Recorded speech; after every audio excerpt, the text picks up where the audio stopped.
What sort of information did you get from your oncologist a year after diagnosis? Was cancer still there? Was it getting worse? It stopped growing? I mean, what was the situation before you just started the treatment?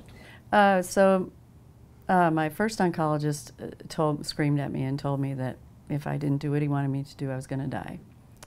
And I told him God was the only one who knew when I was going to go, and everyone else just had an opinion, and I fired him. So my second oncologist had been given the word by the HMO, and he was a little more polite. And after a year, you know, I was having tests every 3 months and annual PET scans. And so when he looked at my annual PET, he said, wow, he said, you know, the brain lesions are almost gone. Your lung tumors are almost gone. Your breast tumor is almost gone. Your lymph node tumors are gone. And I said, yeah, I've been doing all this work. And he said, well, you know, it's probably spontaneous remission. I said, I think spontaneous remission is spontaneous. Yeah. I said, this was a lot of work. And I said, I showed him all my scans. So every time I had one of those treatments down in Mexico, I had a scan. So I showed him my scans. I showed him the tumors reducing. So he just wouldn't believe it. You know, he said, well, it's probably, you know, just your body reacting. It's a phenomenon that happens sometimes, where the immune system will kick in, and you know, just for a while, and then you go back down again. And I said, well, let's keep watching. Mm-hmm. So, how frustrating is that to get that sort of feedback from people that are supposed to be on your side and helping you, and then they treat you that way? And from what I hear, it's still the same. When you get diagnosed, we got to have surgery tomorrow or next week or next Tuesday, something like that. How frustrating is it to hear that still happens so much, and this is 15 years later?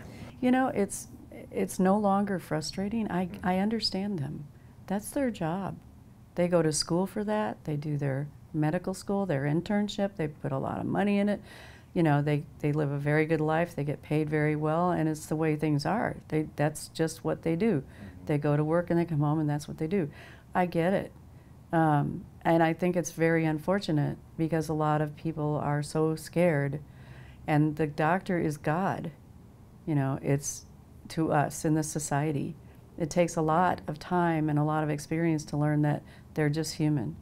And they know what they know what they learned in school, and they stop there, the standard conventional doctor.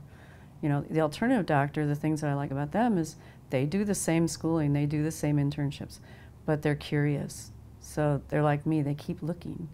So I'm just frustrated that the public doesn't understand. I'm not frustrated with them, they're just doing what they know. And so that's my job. That's what when I survived, I'd made a deal with God that night. I said, okay, remember, if I live, I have things to help others. And so that's been my mission. And the way I'm helping others, I hope, is raising awareness and education, doing education, letting them know all the options that are out there. There's so many, and they're not all good.